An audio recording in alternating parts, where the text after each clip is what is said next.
All your favorite wrestling shows rolled into one.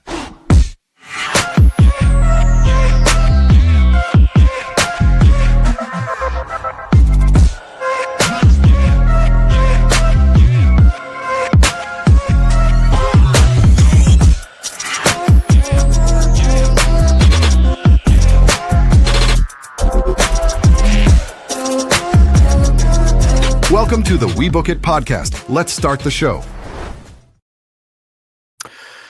Hello, ladies and gentlemen, and my singles and tag team competitors, and welcome to the Friday Night Lowdown, Throwdown, Hoedown, Bring Around Town, Crack an Egg, whatever you want to call the show. I am your host, reclaiming his spot, the one they call the freaking one, FRITOS, a two-time Booker of Year, and also a fantasy football champion, two-time also, by the way. Tonight, we had a show all the way in Berlin, Germany. Not to be confused with Burlington, like R-Truth was today, so he missed the show. I was really hoping he would open up, but I digress. We start the show off with Randy Orton opening up the show with a promo. Before he could really get out any words, he was interrupted by Trick Williams. Trick basically saying how he is the future. This is 2026, not 2006, which to me is a crazy statement when you're saying this to Randy Orton, who's bigger, buffer, and also bald. So we're going to get Demon Orton pretty soon. As this promo continues on, Trick decides to go on the offense and attack Randy, which led into Randy taking advantage of him, throwing a few punches and getting a DDT on Trick. Then out of nowhere, The Miz attacked Randy due to last week from his return, which led into the RKO. Thought this promo was actually fairly decent. It's definitely giving me the same vibes as Carmelo a couple of years ago when he got drafted onto SmackDown. Now with Trick, I'm hoping they do the opposite with him. I'm hoping they just keep the gas going with him. I mean, it's a great sign. You had Carmelo start off his debut in SmackDown versus Cody, but you got Trick going against Randy. So this is definitely kind of, to me, feel like passing the torches to young guys. Then coming into our first match right after that, Rey Fenix comes out and has a match versus Trick Williams.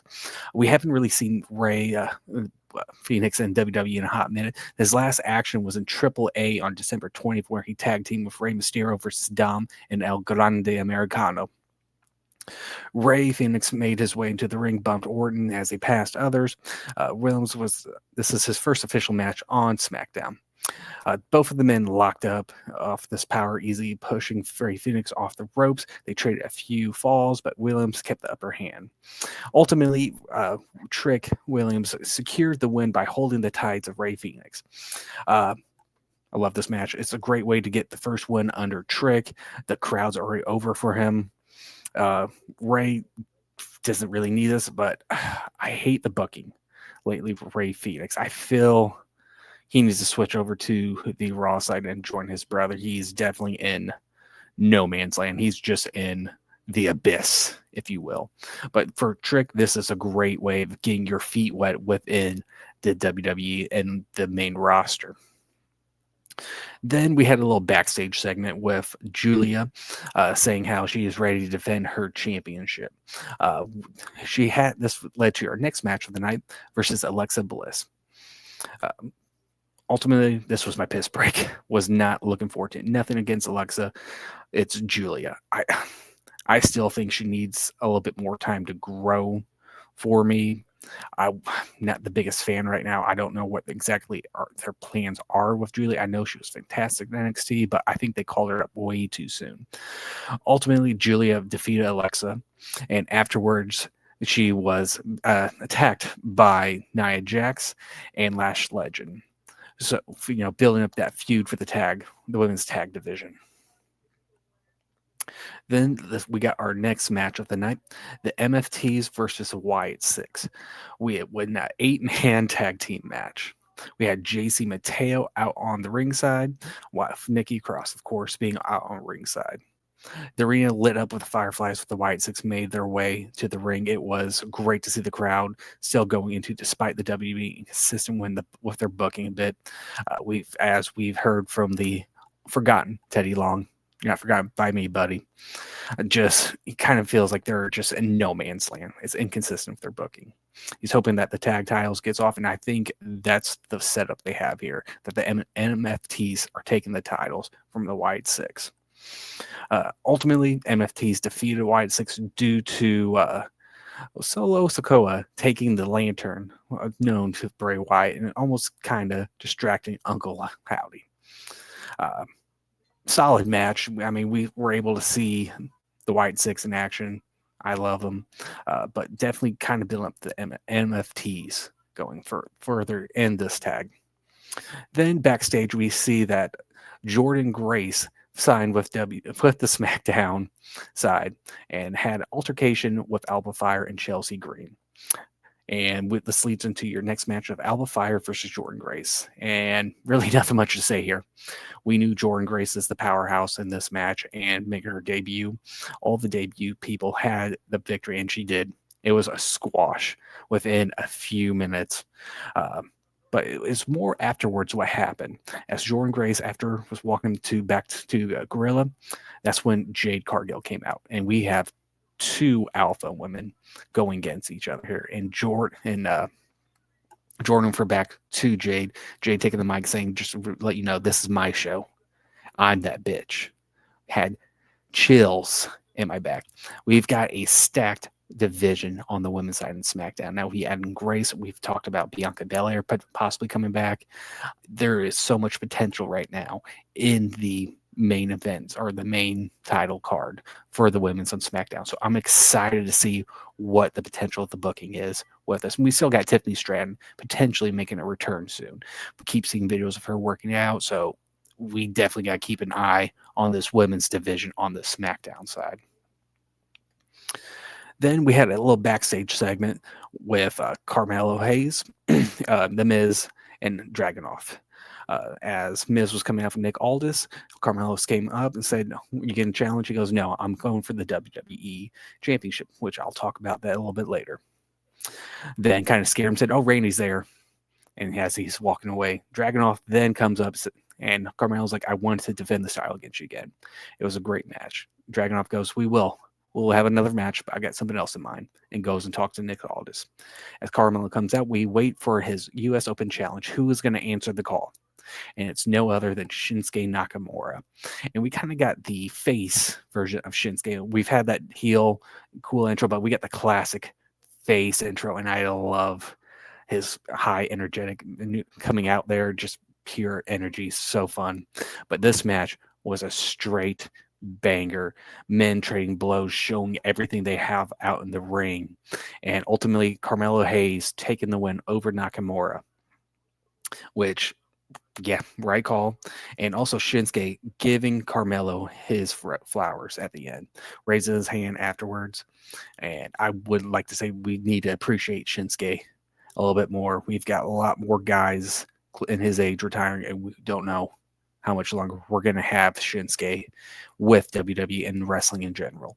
But clearly this match was a straight banger. Then this leads us into our main event of the night, the 3 stages of hell. But before that, Nick Aldis dropped a little tidbit of what's going to happen with the WWE Championship. There is going to be a small semi-tournament starting next Friday in London. It's going to be 8 men, tournaments of that going at each other, then leading to a fatal 4-way at Saturday Night Main Event for the number 1 contender for the men's WWE Championship. But starting off our match with Drew and Cody, what can I say? Straight banger of a match. It was a first one, just a regular standard wrestling match where the Scottish Warrior took the pin from a dirty blow hit where the ref was distracted. Then it was a falls count anywhere, and those men were all throughout the whole stadium, out back, in the crowd. Cody taking someone's phone, biting Drew's head, throwing the phone back, going all the way a little bit closer to the backstage part. Cody using a banana out of a weapon, which I don't believe I've seen a banana be used as a choking hazard, but smart on him. But ultimately Drew taking the pin for that. So it was 1-1 and to the final match. of the 3 stages as a cage match. Both men going at each other, trying to climb out of the cage, ultimately to both of them rack themselves on the top rope. As Drew was crawling out of the cage, we see a Max figure, the Hood, shove Charles out of the way, out from the door, and we finally get the return of Jacob Fatu attacking Drew. Cody came back and was stunned. Like, what are you doing? But then we find out Drew is the one to attack Jacob and take him out for action for this long time. As Cody was coming up to confront him, Jacob turned his rage onto Cody, distracting him as Drew, still stumbling, crawled out the cage, becoming your new men's WWE champion. And afterwards, just Drew crawling out with the championship, Jacob staring at their Cody mad, throw him against the fence and staring out of disgust what happened. And I'm happy. It's been long overdue that Drew had a proper WWE title run, and I cannot wait to see what he does in this run. And you've got interesting characters played in this too. You got Jacob Fatu in there, who could easily be your men's WWE champion. You still got Cody in the mix. This could potentially lead to Cody turning heel that everyone's been begging and wanting for a couple of years. And you still got what's going to go on at this tournament. You've got the likes of Matt Cardona. You've got who else? Damian Priest. Yeah. You got Solo, which I know some people may not like Solo, but he's still up there to me. He's coming up there. He could be one of your potential, maybe a short run. You got all these other guys. Dragunov too. Dragunov would be a fantastic pick for a WWE champion. But yeah, I digress. We'll wait to see what happens next Friday at this tournament and see what continues on with Drew McIntyre. But this has been your first return of the Friday Night Throwdown, Lowdown, Hoedown, Throwdown, hosted by yours truly, Fritos. Remember to like, share, and subscribe to the channel because of fans like you, we keep this page up. And like we always say, keep those booking pencils sharp and keep on booking. Have a great night.